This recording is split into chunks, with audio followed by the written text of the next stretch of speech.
My name's Nancy Heins Glaser. I'm going to do this lickety-split because I always talk too long. But I am the producer-director of a community-based walking tour documentary about South Orange called Once Upon a Gaslight, a walking tour of South Orange. And this project that we're talking about today, Sound Bites and Bagel Bites, largely sprung from that activity.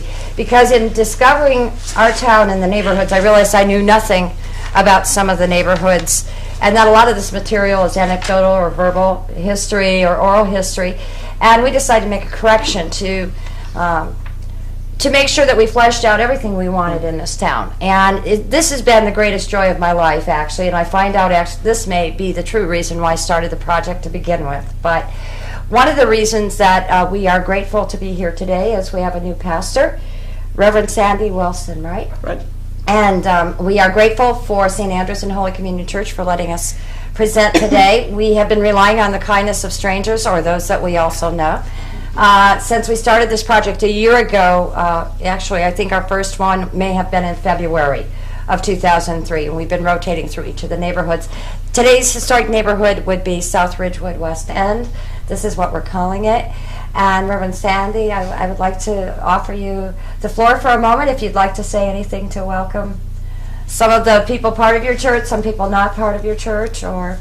Sure. Okay. It's my joy to welcome you to St. Andrew and Holy Communion today. In some ways, I'm excited to be here to hear some of what you have to say, because I've been resident here for 3.5 weeks. So I'm afraid that I don't have much to add to any kind of historical conversation, but we do have Don Thomas and Dick Grove here, who have collectively an enormous history in the community, and who I think will be able to add good fodder to your project. Although I would like to say one historical fact is that you are the first female African-American permanent placement rector within this church, I believe. So that has historic significance to us as a community, and we are thrilled. And one of the greatest joys in discovering all about South Orange is that we've been ahead of the curve, we believe, compared to the rest of the country in terms of our religious and ethnic diversity. People move here for it. It didn't happen overnight. It came from somewhere, and that's one of the things we've been about discovering through something called the Spirit of South Orange Committee, and all churches and synagogues have been contacted to tell us the three people, three things, at the minimum, that they feel are the significant contributions to this community through time. And one of the most amazing things is that you will see people putting their word into deed. And that goes without saying, regardless of the religion. And I think that bodes well for this community, and we're certainly glad to have you. So good to be here. And all those things that you described are elements that went into my decision to be here. So glad to be a part of the community. You're going to love it. Thank you. Oh, okay. I guess I have to introduce myself first? Yes, Elaine, please. All right, I'm Elaine Marlowe, and I've lived in South Orange most of my life. And I lived outside of South Orange for a couple of times, but I was born here, and I'm still here. And my parents bought a house on Walton Avenue in 1947, moved to another house on Walton Avenue in 1956, and we just sold it in 1998. Mm-hmm. So I've been here for a long time. Roseanne McDonough. I've lived actually on Walton Avenue for all my life. My parents were at 264. Mom lived there until 1991 when she died, and we sold the house shortly thereafter. But 15 or so years ago, I bought a house on Walton Avenue myself, so I've stayed on the street. My name is Don Thomas. I'm living in the same house I was born in. I'm not too sure I care to admit how many years ago that was, but I'll bite the bullet and say it was 1932. My parents bought the house in 1928. I've been a member of this parish all my life. Started singing the choir at the age of 8. This, to me, is my home, and I've enjoyed my association not only with the church, but with the community at large. Dick Grove, and I've been a member for quite a few years. And we lived in Audley Street from 1942. And down is close to Walton. This is like the Walton Avenue gang. And went to Columbia High School. I was in WW2. So this has been my home parish, and a wonderful parish it is. It's changed over the years, but changed for the better. And I don't have much to add to that except that it's been a great place to be. And I'm out in Berkeley Heights now, out in the boondocks. So. We won't hold that against you. Oh, thanks. I'm Ray Brienza. I moved to South Orange in 1967. I grew up in Newark, was raised in Newark.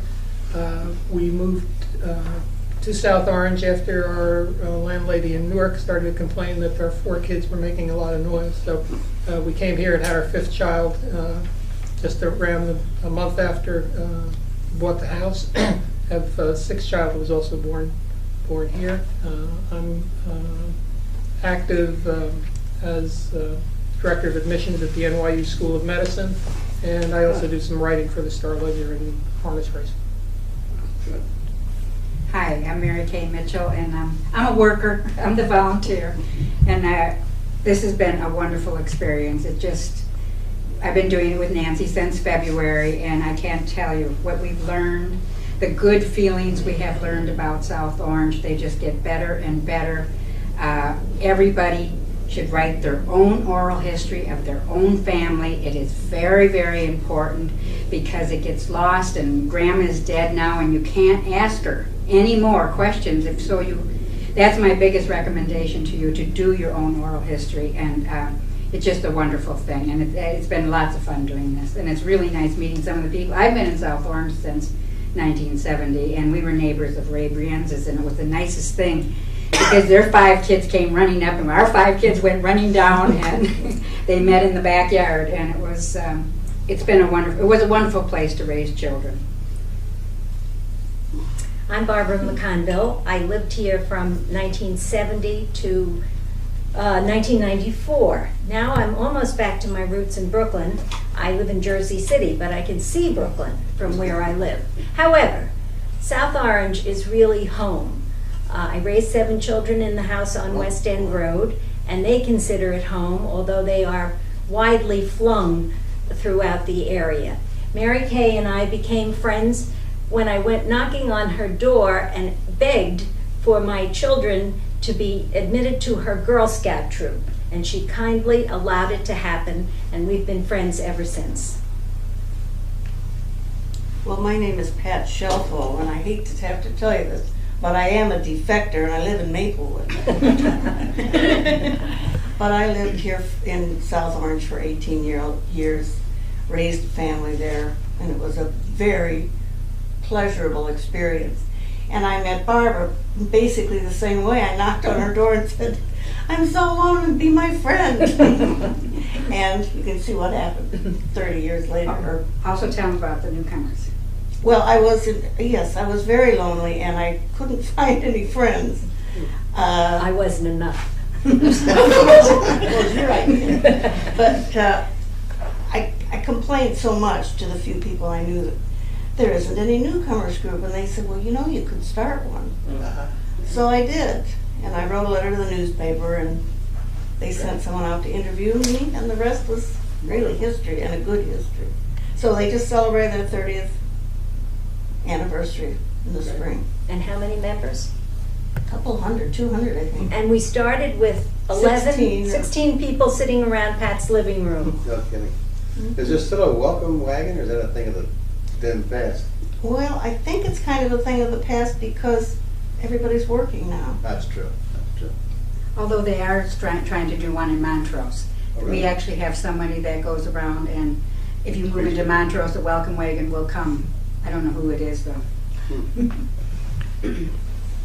My name is Catherine Fagan, and I moved to West End Road in 1961, and at that point I was the youngest one on the block. My husband was the second youngest, although he'd been in World War II, and immediately after they joined us with 7 children and 2 grown-ups. Anyway, now I'm probably the oldest one on the block, and there's one other couple who moved in roughly the same time at the other end of the block, the Satzes. Who are supposed to be here today. I don't know where they are. They're watching the game, that's what they're No, they wouldn't do that. One of the things I wanted to just add is that the same experience occurred with me 25 years ago. We moved in, we were the youngest, and we are currently the oldest on the block. And we've taken over from the Burke family, who had been there, I believe, 65 years at the time we moved in, and of course they're both deceased. But our dream was to one day grow up and be the Burkes, and that's to walk around the block, which they did often. And I think that's the sense of what's so wonderful here, is that there's neighborhoods, there's a feeling of camaraderie, there's a sense that you're pretty safe for the most part, and that your neighbors got your back, as they say. And I don't imagine there's anything more important to a sense of security and well-being than those very feelings. And one of the things I wanted to say is that we will be using these taped conversations and hopefully pulling snippets for the South Orange movie. We will also be donating these to the library because many of the stories we hear will no longer be available to us. So we want the kids and future generations to know what this time and place was like, so that when they grow up, go away, and decide to come back, as many do, they will sit and go, I didn't know Mrs. So-and-so had so much to say. And that's really the intention of the project to begin with. But to give back to the community, it's a love letter, but it's also to pass the baton on. We see ourselves as sort of the middle generation to do that, to take it from the past and pass it forward to the future. So we appreciate your participation. So don't say anything bad about me on camera, because it'll be forever in the library. I actually wanted to say something on behalf of the Farrell family, because Farrell Field is a pretty well-known and recognizable place just on which direction is it? It's that way, I believe. Or that way? Okay. I'm turned around. In any event, that was a park which was dedicated. It is that way, right? Thank you so much. No, that's Meadowland Park in Cameron Field. We're talking about Two tennis courts and the small playground. Mr. Farrell and Buddy Farrell, he's always referred to as Mr. Farrell by Eleanor. Some of you may know them. They lived in the house that was actually on the grounds of Meadowland Park. Mr. Farrell, Mr. Joe Farrell, was the original Department of Recreation head. Then his son also took over that position sometime, I believe, in the 50s. But the entire family is known to most all of us around. And she wasn't able to be here today, and she was pretty sad. So I'm wearing her pink gray.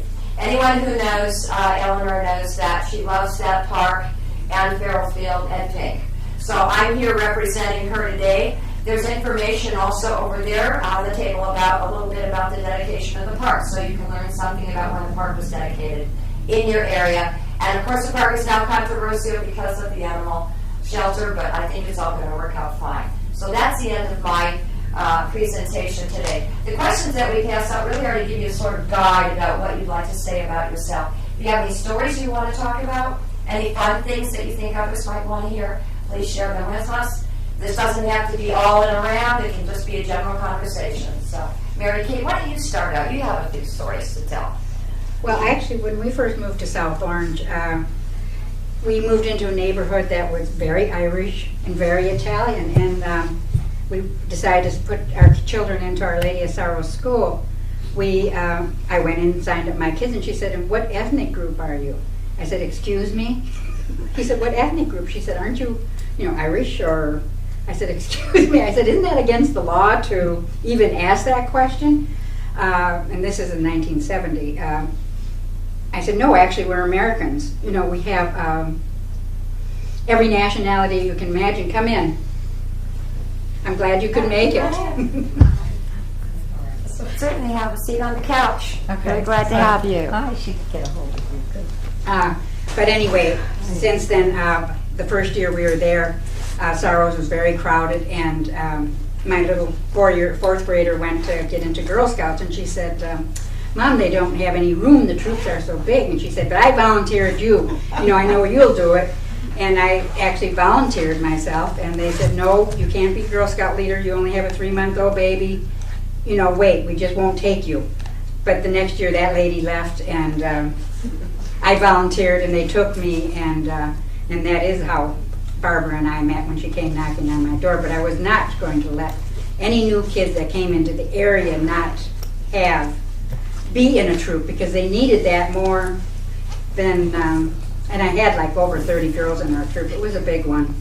And we used to do these sleepovers up at the reservation, and it was an all-nighter, and the first night we were up all night. The next day I was so grouchy that I could have killed every kid. But I hiked them all day long so that when they went to bed, they slept the second night. And that just little story of how one of the stories of South Orange, but I have many more. But we'll let the new people who just came in introduce themselves. The camera is over there. There was a gentleman. There's one there and one here, so you can talk either way. We got ya. What are we supposed to say? So just introduce your name. Oh, Susan and David Satz. And how long have you lived in South Orange? 43 years. 78 years. You were born in South Orange? Well, practically. From the hospital to, I lived on Walton Avenue. Oh, my goodness. This is the Walton Avenue group here. My folks moved here in 24. I was born in 26. Wow. But for the Army, college, law school, A few years I in moved a Orange. block and a half away from where I was brought up. This gentleman thought he was old because he was born in 32. Okay. This one, not me. I I was 26, I did the worst one. The I was the McDonald's same age, lived same across age the as street. you. Well, mine was 1929. Right. Me too. Yeah. Well, speaking about historical kinds of things, Mary, Kay, and Jim started a tradition here. Must have been in 1970, right after you were here. They started an Easter egg hunt on the Saturday before Easter back then, and everybody in the neighborhood was invited. And it became an annual event, and even though they moved away from this area and are down another part of town, every year more and more people, and the children who were babies when they came to the Easter egg hunt now come with their babies to the Easter egg hunt. So that's, like almost a 34-year tradition right here in South Orange. Well, West End Road had a 4th of July party for years and years. And then the people got older and people moved away and so forth. And some of the new people had it, which is very nice. It's everybody brings food thing and you eat.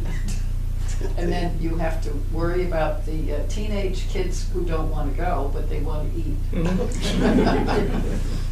And bring their friends. And bring their friends. And you keep saying, I never saw that child before. We had pictures. We actually started in our backyard. It was started up the hill and then down and extended all the way down. There was some pictures that I don't remember how far back it goes. Sure. Yes, we Long- should have. long time. Yeah. One of the things I wanted to talk about, our next door neighbors in the years that we lived on West End Road were Charlie and Alma Young. And they're both well into their 80s. They live up in Mawa now, but Alma actually grew up around the corner on Ridgewood Road. And then when she and Charlie got married, they bought the house next door to us. We weren't there yet, but they bought that house, which had belonged to her grandmother. And Charlie added to the landscaping. He built up the backyard so that they had just a lovely terraced backyard. But one of the features of the property was an oak tree that Charlie told me at that time was about 300 years old.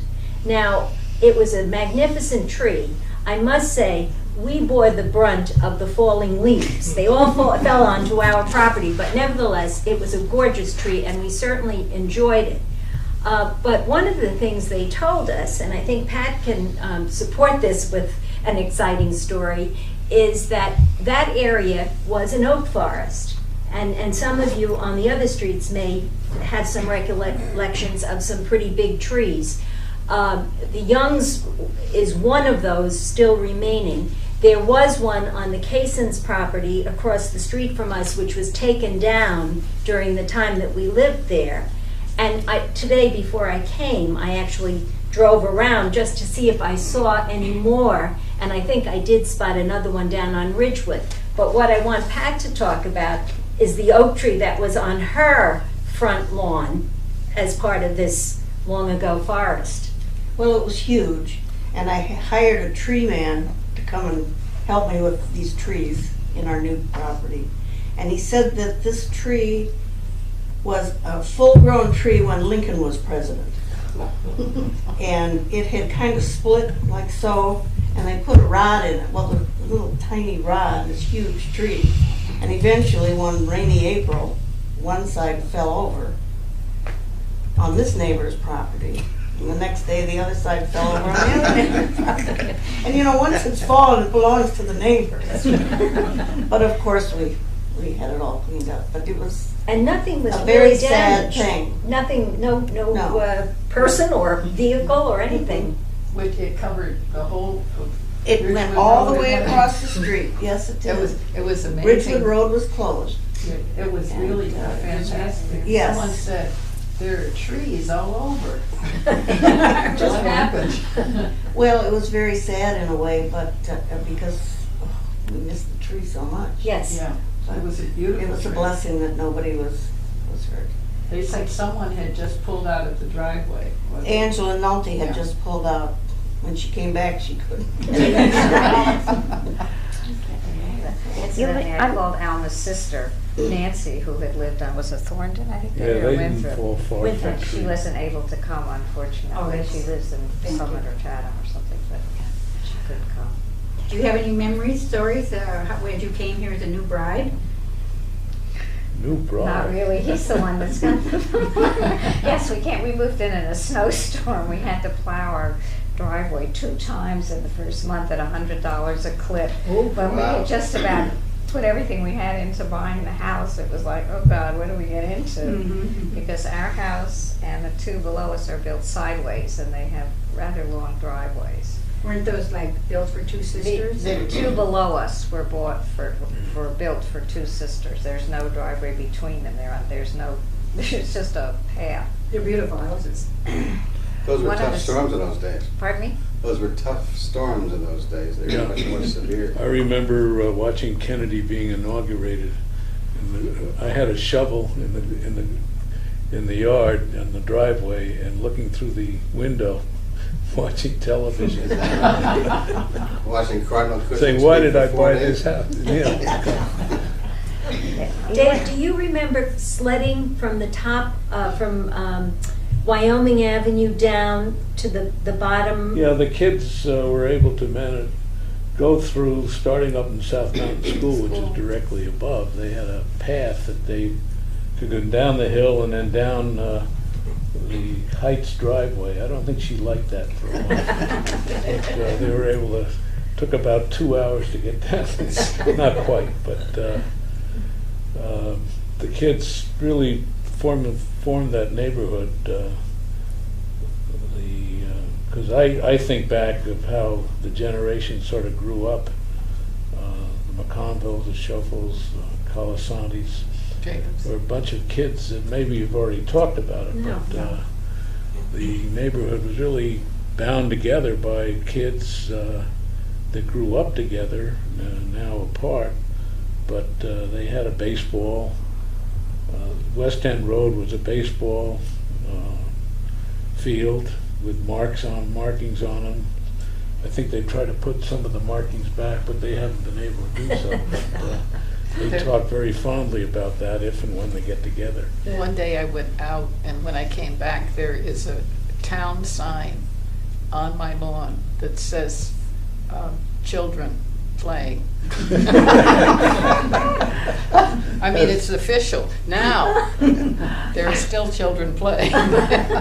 We had a neighbor, Evelyn Kaysen. Evelyn and Dan Kaysen lived directly across the street from us, and their children were long gone.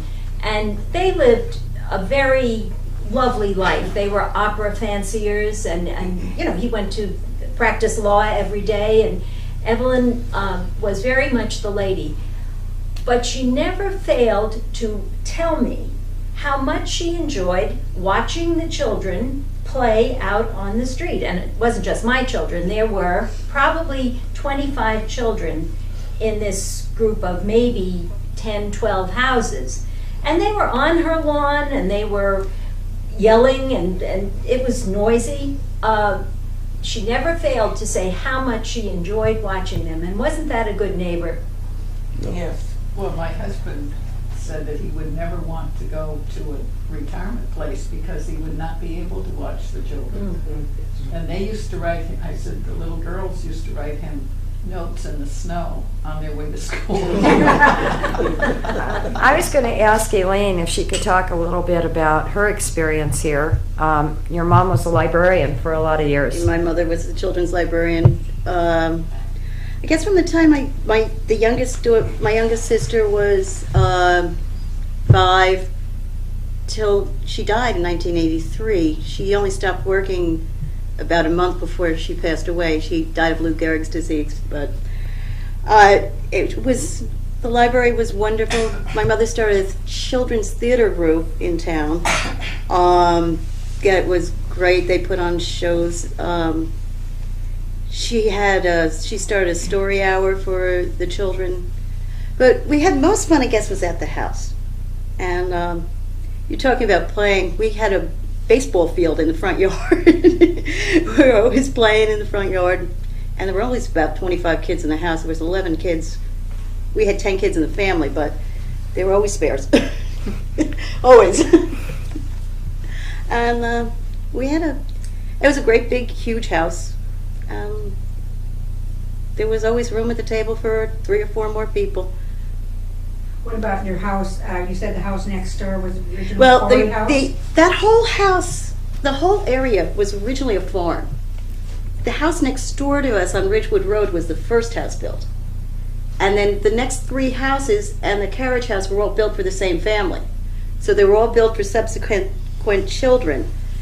So this wasn't originally Kernan's house. It was originally somebody else's house. I don't know who it was. But they had the house, and then there was another house that was built, and then there was a fourth house.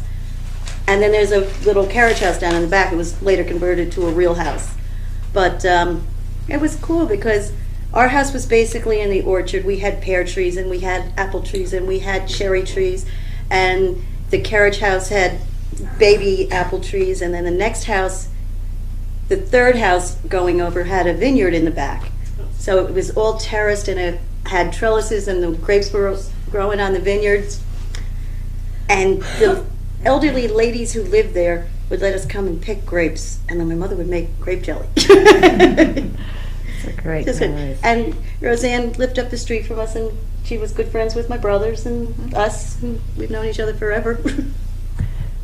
And Roseanne, before we get Don to talk a little bit about the church, because you're going to give us a wonderful history, Don. This is a resident historian. I know that. Both for the town and the church.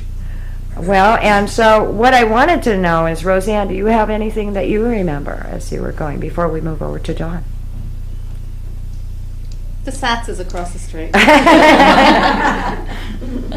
That's fantastic. Now, my parents moved into the house in 1945, I think, or 46, temporarily while my father was overseas. And the house was actually my mother's aunt's house, great aunt Elizabeth. So, and she had owned the house, and I don't know who lived there before, but she said to my mother to come in with, at that time, 3 children. And my father came home from the war, and they stayed. That was that. And it's, and Mom just stayed there. She wasn't, my father died in 1971. My brother died in Vietnam in 1966. Dad was in 71, and then Mom was in 91. And we sold the house subsequently. I guess Which house was it? 2-3 years there. 264. Which, it's not the corner one on Thornton and It's on the lower side. It's Oh, on the this other side. side. It's on this side. Whose was the one on the corner? The old one, but The big one? The Yes. white one? yes. Watkins owned it when I was a kid because I took piano lessons from This this. is the one on Walton you're talking Yes. about? Yeah, it's on Yes. the corner of Walton and Thornton. He was a member of our church. Uh-huh. There has to be some history in that house. It was the Watkins family because they were living there. What name? Is that the name? What? Yeah. He was a member of this. Yeah, and I can't think of the woman, because there's a young couple who just moved in there about 2 years ago, Steve and Amy. It's a huge house. It's very big, and he's doing all the work himself. And I can't think of who, the woman who had been living there for years, and she died. Yeah, the one across from me. Yeah, now. What number is this Walton? Yeah, I'm now at 294, and I don't know what they are. Maybe I don't know. I don't know what. What's the name of the lady who owned your house before you? Coleman. Coleman, that's right. And we were trying to do a search. I had gotten contacted from someone from the University of Vermont looking to find the history of a woman artist by the name of Violet Oakley, who was born in Jersey City, which was then called Bergen Heights, in or around 1870 or 80. And she lived in South Orange for a very short period, but she is the foremost woman muralist in the world. So if anybody hears anything about that, but we couldn't figure out which of the houses on Walton it was. Right. So if anyone hears about it, but she is world famous and very well known in Pennsylvania. Most of her murals adorn the State House in Harrisburg. And Violet Oakley. So, and Susan Sarandon bought the movie rights to a book called The Red Rose Girls. She was one of the Red Rose Girls. And it was a group of artists, sort of an atelier. But she lived in South Orange on Walton. So if anyone hears of when and how and where, please let me know. But why don't we go on to you, Don, because we're in this wonderful historic structure. You provided me not only 3 people, 3 things, but 20 people, 20 things that are significant about this church. Well, before I get into that, tying in with some of these other comments, when I was growing up, this was before Farrell Field came about, we had a basketball court in our driveway. We used to have about 20, 25 kids that would come and play. Of course, being only one basket on the garage, about 3 or 4 on a team could play at one time, simply because there wasn't enough room. But you'd choose up sides, there'd be another group that would play the winners, and it would just go on and on and on. And unlike so many of the other people that have spoken, we did not have too friendly a relationship with our next door neighbor. Because he had a flower garden that paralleled our driveway, and of course the ball would go over into his yard, and as kids would be, when we would go to get it, of course flowers would be trampled, and periodically he might come out and take the ball and disappear with it in the house. So that would end our games unless we I think, outfoxed him, because it got to the point where 2 or 3 other of the boys that would come to play would bring a basketball with them. So we always had substitutes as far as the basketball was concerned. But before you start with the church, I just want to go back to Farrell Field for a second. Okay. And that is that, you remember when it was Farnsworth? What was it called? Farnsworth Park or something? Yeah, something like that. But Yeah. and even with the where the tennis courts are now, were barracks Yeah, remember that? for the returning Yeah, soldiers. yeah, remember that? And below that, we're unfortunately putting in the shelter for the dogs and animals, whatever. Were barracks also for returning soldiers. Yeah, So they had the victory. they called Prior it to that, Burma there was Road, a right? victory guard During the during war. World Right. War Before I II. went in the army, I remember. Because getting to that. when I was growing up, one of my friends lived in one of those barracks. You're right. Is that so? It's, Yeah. Yeah. Well, we have a newcomer to the group. Kathy, you want to introduce who you are? I'm Cathy Flaxman. I've lived in South Orange for 18 years, and that's about it. You're a member of the South Orange Historical I am a member of the South Orange Historical and Preservation Society, and And the A lot of Community other Coalition things. on Race, and probably a member of the HSA, Oh, and yes. secretary of this, that, and the other. Yeah, So. yeah. Which reminds me, my mother helped founded the South Orange Historical Society as well. That's right. The original one. Yes. I think that the current one is called the South Orange Historical and Preservation Society to distinguish it from The original the one. original one, which wasn't active by the time we were founded, but it's still It still existed on paper somewhere. Yeah. Well, I think after my mother died, sort of kind of is allowed. And who was your mother? Elaine Marlowe. Oh. And everybody knew her Yes. at one point or another. Oh, you missed the introduction. John, why don't you just real quick and Well, getting back too with some of the houses in the area, there's a big farmhouse, I think it was called the Stone End Farm on Ridgewood Road, on the corner of Ridgewood Road and Lower Thorndon Street.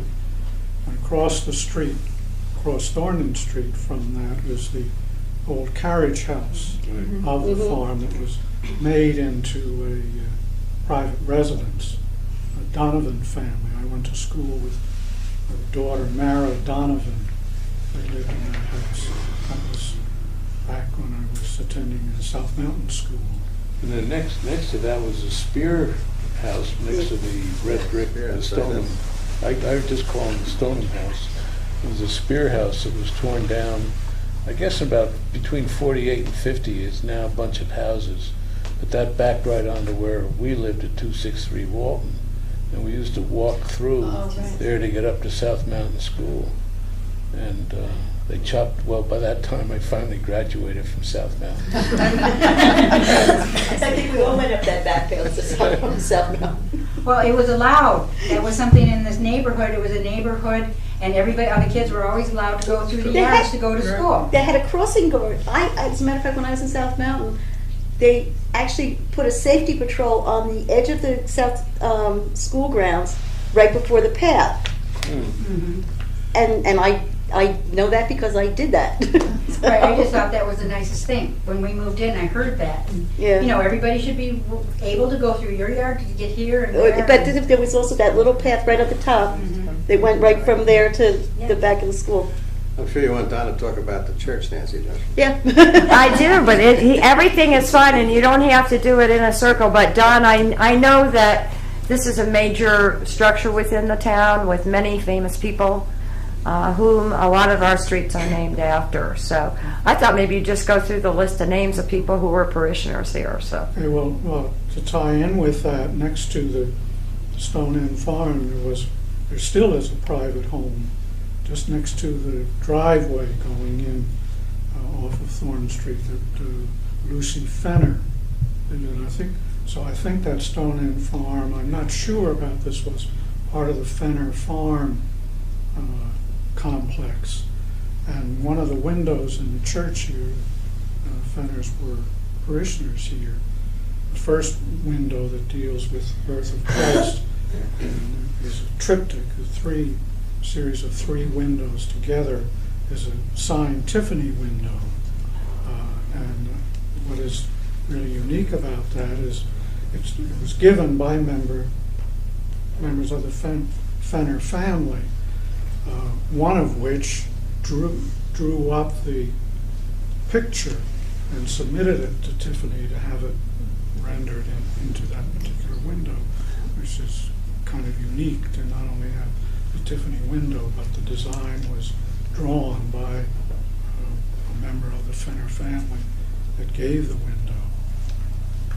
But it was things like that that piqued my imagination when I would be, as a kid growing up, I was always fascinated watching workmen do things. And I can remember, I hate to admit that I attended the junior high that no longer exists. That really dates me, where the bank building is located now. But on the way home from school, if there was some work being done, and one of the things particularly that I remember was when they were putting the new lights into the church, and I would stop on my way home and talk with the workmen, and they would answer my questions and so on. And it was things like that that got me involved in the church, because across the rood beam of the church, just at the entrance to the chancel, was at that time a whole row of electric lights, and they were going to take them down and put new floodlights way up in the upper beams. So when the workmen were doing that, he would be showing me things and talking to me. And he said, you know, there's a row of old gas lights, gas jets, curved fixtures with a disc behind them to reflect the light. And he said, would you like one of them? Because they were broken off or unscrewed, just lying on this beam. And I said, sure. So to this day, I still have it as a memento of the church, and I bring it down whenever I give any talks or tours of the church. But it was things like that that then would get me to look at other things. And going around, I noticed the pulpit was given in memory of a Cornelius V.S. Roosevelt. And I thought, Roosevelt, you know, that's not that common a name. It's not like Smith or Brown. I said, could it be part of the Roosevelt family, Teddy Roosevelt, Theodore Roosevelt, or Franklin Roosevelt? And so I did some research, and lo and behold, this Cornelius Roosevelt had an estate off of Ridgewood Road, between Ridgewood Road and Wyoming Avenue, right near St. George's Church in Maplewood. Well, of course, at that time, Maplewood was part of South Orange. I think it was in the early 20s when they broke away. 1923. And formed their own community. But he had a 67-acre estate that went from Ridgewood Road up above Wyoming Avenue and extended from Duran Road to Curtis Place. And it was known as the Hickories because of hickory trees that were on the property. And in looking up and reading some of the history, they indicated that while he was growing up, Theodore Roosevelt often visited there on his vacations as a child. And he was, if you recall, he was a sickly youngster and developed himself into the Rough Rider that he became. But often when I would give these talks and the people would be sitting in church, and I'd be pointing out different things, I'd say, you know, maybe you might be sitting in the pew where a restless little Teddy Roosevelt was squirming during a usually long sermon, wanting to go outside and play. Then, of course, there's Lewis Cameron. I'm going to ask you to speak up. I'm having a little trouble hearing you. I'm getting deafer than I'd really like to be. So. Lewis Cameron came, and he served as rector here between 1895 and 1909. And according to historical documents, he was very interested in the youth in the community and organized baseball teams and went with them when they played. And one of his major concerns was that there was no playground in town for the youngsters to play their games. So it wasn't until around 1909, during a Lincoln birthday celebration, and also prior to that, he had sort of talked to some of the town fathers about this concern about having a public park, and they were all sort of in agreement with that, but he bided his time, and after this Lincoln celebration, there was a meeting that was held to decide on a memorial for Lincoln. And as I say, this was in 1909. So he attended those meetings, and at that time they were thinking of having either a plaque with the Gettysburg Address mounted in one of the school buildings, or a bust of Lincoln in one of the town squares, something like that. And Cameron rose and said, instead of having